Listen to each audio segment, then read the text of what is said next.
இளைஞர் அன்கண்ட்ரோல். இளைஞர்கள் அதிகமாக சேரும் இடத்துல யாரு பேச்சு யாரு கேட்க மாட்டாங்க.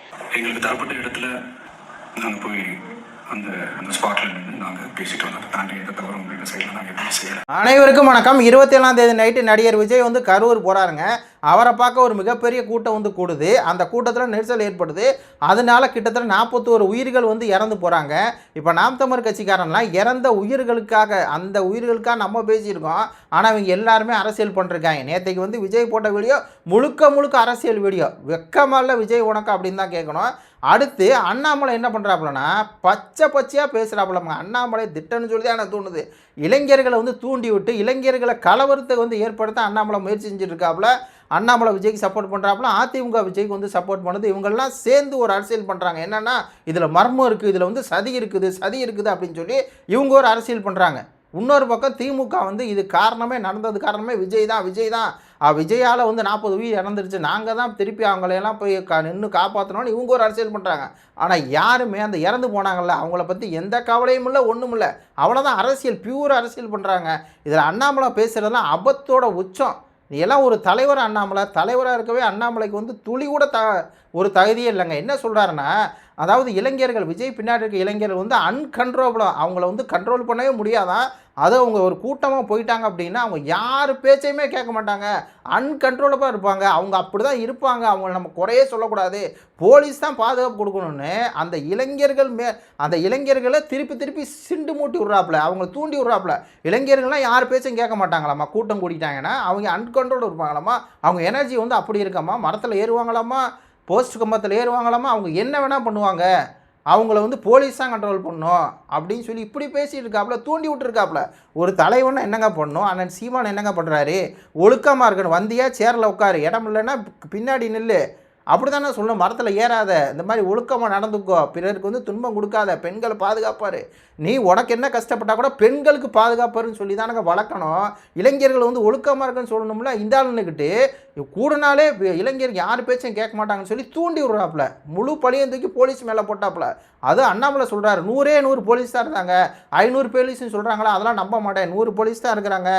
அப்போது என்ன பண்ணணும்னா போலீஸ் மேலே தான் தப்பு இருக்குன்னு சொல்லி முதல்ல எஸ்பியும் கலெக்டரை வந்து தூக்கணும். அவங்க உயிரை காப்பாற்றணும்னா அவங்க எதுக்கு இருக்கிறாங்க, அவங்கள வந்து சஸ்பெண்ட் பண்ணி விடுங்க. பம்மாத்து அரசியல் வந்து பண்ணுறீங்களா அப்படின்னு சொல்லி முழுக்க எல்லாமே போலீஸ் தான். போலீஸ் வந்து பண்ணிட்டாங்க, கவர்மெண்ட் வந்து பண்ணிட்டாங்க. இந்த ஒரு நபர் ஆணையம் அனுஜா ஜெகதீசன், அந்த ஜெகதீசன் இருக்காங்களே, அவங்க மேலே நம்பிக்கை கிடையாது. அவங்கள்ட்ட என்ன ஃபாரன்சிக் டிபார்ட் இருக்கா, அப்போ வந்து சிபிஐக்கு மாற்றுங்கன்னு லோடான்னு தன்னை பெரிய அறிவாளி மாதிரி, பெரிய தலைவர் மாதிரி அப்படி நினச்சிக்கிட்டு இஷ்டத்துக்கு விஜய்க்கு முட்டு கொடுக்குறிய அண்ணாமலை. உனக்கு எனக்கு புரியவே இல்லைங்க. பிஜேபி தானே விஜய், பிஜேபி தானே அண்ணாமலை, அப்படி தான் எனக்கு கேட்க தோணுது. பிஜேபி தானே அண்ணாமலை. நேற்று வரை விஜய் வந்து என்னுடைய எதிரியே நீ தான் சொன்னாப்புலையே. விஜய் சொல்லிருக்காப்புல என்னோட எதிரியே வந்து பிஜேபின்னு. ஆனால் பிஜேபிக்காரன் எல்லாம் இப்போ முட்டு கொடுத்துருக்கானே விஜய்க்கு, புரியலையே. அதிமுக முட்டு கொடுக்குதுன்னா அதில் ஒரு லாஜிக் இருக்குது, கூட்டணி எல்லாம் இருக்குது. அப்போ இவங்களும் கூட்டணியாக என்னன்னு தெரில, ஆனால் அப்படி முட்டு கொடுக்குறாங்க. முழுக்க அண்ணாமலை பேசுறதுலாம் அபஸோட உச்சம். தலைவர் அண்ணாமலை, நீ எல்லாம் தலைவனாக இருக்க தகுதி இல்லாதவர் தான் அண்ணாமலை. அடுத்து விஜய் வந்து அதை எப்படி அப்படி அவன் எப்படிங்க இருந்தாலும் வந்து பேசுகிறான். அதில் சொல்கிறான் பாருங்கள், விஜய் வந்து இந்த மாதிரி போலீஸ் வந்து கொடுத்தாங்க இடம், அங்கே நாங்கள் வந்து பேசிட்டு போயிட்டோம், எங்கள் மேலே எந்த தவறும் இல்லை, போலீஸ் கொடுத்துட்டு தான் நாங்கள் வந்து பேசினோம், எங்கள் மேலே எந்த தப்பும் இல்லைன்ட்டாப்புல. 5 மாவட்டத்துக்கு நாங்கள் வந்து பேசியிருக்கோம், அப்போயெல்லாம் எந்த பிரச்சனையும் வரல, கரூருக்கு மட்டும் வருதுன்னா அதுக்கு என்ன காரணம் மக்களுக்கு புரியுமா? இதை அனுதாபத்துக்காக பேசுகிறது. அதுக்கப்புறம் பேசுகிறாப்புல, சிஎம் சார் என்ன வேணால் பண்ணிக்கிங்க, எங்கள் ஆளுகளை வந்து தொடாதீங்க சார், என்ன வேணால் பண்ணிக்கிங்க, நான் ஆஃபீஸில் தான் இருப்பேன், வீட்டில் தான் இருக்கேன், என்ன அரசியல் பண்ணுறீங்க, வெக்கமா இல்லை? இது என்ன சர்க்கார் படமா? இது என்ன வந்து மெர்சல் படமா? இது என்ன வில்லன்ட்ட நீ என்ன வில்லனுக்கு வந்து எச்சரிக்கை விட்டுருக்கியா, இல்லை வில்லன்ட்ட வந்து நீ சீனை போட்டு கிரியேட் பண்ணுறீங்க? பச்சையாக தெரியுது, சினிமாவில் நடிக்கிற மாதிரியே வசனம் பேசிட்டு உட்காந்துருக்க வெக்கங்கிட்ட இந்த ஆள். இந்த ஆள் அம்பலப்பட்டு போயிட்டாப்புல. வந்து இந்த மாதிரி இறந்துருக்காங்க, அவங்க கூட்டத்துக்கு வந்திருக்காங்க, போய் பார்க்கலாம் அப்படின்னு சொல்லி நம்மளாம் போட்டு நாம் தமிழ் கட்சிக்கார பொதுமக்கள் கேட்டு கிழிக்கிறாங்க. அப்புறம் வந்து வீடியோ பேசிட்டு தன்னுடைய இமேஜ் வந்து குழஞ்சி போச்சு. அதுக்காக இப்படி ஒரு இதை போட்டு அனுதாபத்தை ஏற்படுத்துறதுக்காக சிஎம் சார்னு ஒரு வசனம். உடனே ஒருத்தன் வீடியோ போகிறான், சல்லிப்பையன். 1000 பேர்கிட்ட நான் போய் கேட்டேன், அனுதாபம் வந்துருச்சு அந்த மக்களுக்கெல்லாம். விஜய் வந்து இப்படிலாம் ஒடுக்குறாங்க, அங்கே நடந்தது இப்படி நடந்துருச்சு, அப்படி நடந்துருச்சு, அது காரணம் விஜயே கிடையாதுன்னு மக்களுக்கு வந்து தெரிஞ்சிருச்சு, புரிஞ்சிருச்சு, வச்சிருச்சுன்னு போயிடுறான். லூசு பேல அதே மக்களை தான் நாங்கள் போய் கேட்குறோம். இது முழுக்க முழுக்க காரணம் விஜய் அப்படிங்கிற ஒருத்தன் தான். அவனுடைய மாசை காமிக்கணும் அப்படிங்கிறனால தான் அது நடந்திருக்குன்னு சொல்கிறாங்க. அப்போது இந்த பக்கம் வந்து இவர் ஒரு அரசியல், அண்ணாமலை ஒரு அரசியல். இதில் உச்சக்கட்டம் என்ன தெரியுமா? வந்துட்டாங்க டெல்லியிலேருந்து என்டிஏ குழு. இங்கே வந்து எவன் செத்து போனாலும் வரமாட்டாங்க இந்த என்டிஏ குழு. அங்கே மணிப்பூர்லன்னா போகமாட்டாங்க. அங்கேயெல்லாம் அதெல்லாம் அவங்களுக்கு வந்து இதாக தெரியாது. ஆனால் அவங்க வந்துட்டு கேமா மாலினி சொல்கிறாங்க இதில் மர்மம் இருக்குது. குறுகிய இடத்த ஏன் வந்து அந்த கவர்மெண்ட் கொடுத்துச்சு? அப்போ இது அரசாங்கத்து மேலே அந்த அவங்க கேட்ட இடத்துல கொடுக்கல. இது அட்மினிஸ்ட்ரேஷன் ஃபெயிலியர் ஆயிடுச்சுன்னு அவங்க ஒரு பக்கம் சொல்கிறாங்க. அப்புறம் பக்கத்தில் அனுராக் தாக்கூர் அவர் இது வந்து உச்சநீதிமன்ற நீதிபதி அவர்கள் தலைமையில் விசாரணை கமிஷன் அமைச்சு விசாரிக்கணும், உண்மையை வந்து வெளிக்கொண்டு வந்தே ஆக வேண்டும். இதில் வந்து அந்த டெத் போஸ்ட்மார்ட்டம் ஏன் பண்ணாங்க? என்னென்னமோ அவர் வாயில் வந்ததை இவங்க வர்றாங்க, டெல்லியிலேருந்து வர்றாங்க, என்ன நடந்துருச்சா கரூரில் விஜய் கூட்டம் நடந்துருச்சா, நம்ம விஜய்க்கு ஆதரவாக பேசணும். அவங்க திட்டம் போட்டு வர்றாங்க, விஜய்க்கு ஆதரவாக பேசணும், திமுக அரசு இந்த மாதிரி பண்ணிடுச்சுன்னு குறை சொல்லணும். அவங்க தெளிவாக அந்த அரசியலை வந்து பண்ணுறாங்க. இதில் இந்த திமுக என்ன பண்ணுதுன்னு பாருங்கள். இவங்க இப்படி ஒரு அரசியல் பண்ணுறாங்க. மக்கள் மேலே இறந்தவங்க மேலே இவங்களுக்கு எந்த விதமான ஒரு இதுவும் இல்லை. இறந்தவங்க என்ன ஆனாங்களோ அவங்க கணவரை இழந்துட்டு ஒன்றும் இல்லைங்க. ஒரு வீட்டில் 2 குழந்தை ஒரு அம்மா மொத்தமாக காலி, கணவன் தனியாக நிற்கிறான். இன்னொரு வீட்டில் வந்து ஒரு அம்மாவும் மகளும் காலி, கணவன் தனியாக நிற்கிறான். லேடிஸ் இறந்துருக்கான், 1.5 வயசு குழந்தை இறந்துருக்குது. அதை விட உச்சபட்சம் என்ன தெரியுங்களா? 9 மாதம் கர்ப்பிணியாக ஒரு அக்கா இருக்கிறாங்க, புருஷன் இறந்து போயிட்டாப்புல. அப்போ துயரத்தில் யாரும் இவங்க பங்கெடுக்கலை. இதில் இவங்க எப்படி இந்த பக்கம் இவங்க என்ன பண்ணுறாங்கன்னா திமுக நடந்த உடனே போகிறாரு, செந்தில் பாலாஜி 1/2 மணி நேரத்தில் போகிறாரு. இவர் வந்து டாக்டராக மாறிட்டார், நர்ஸாக மாறிட்டார், பேஷண்ட்டுகளை காப்பாற்றணும் உயிரை கொடுத்து வேலை செய்கிறாரு.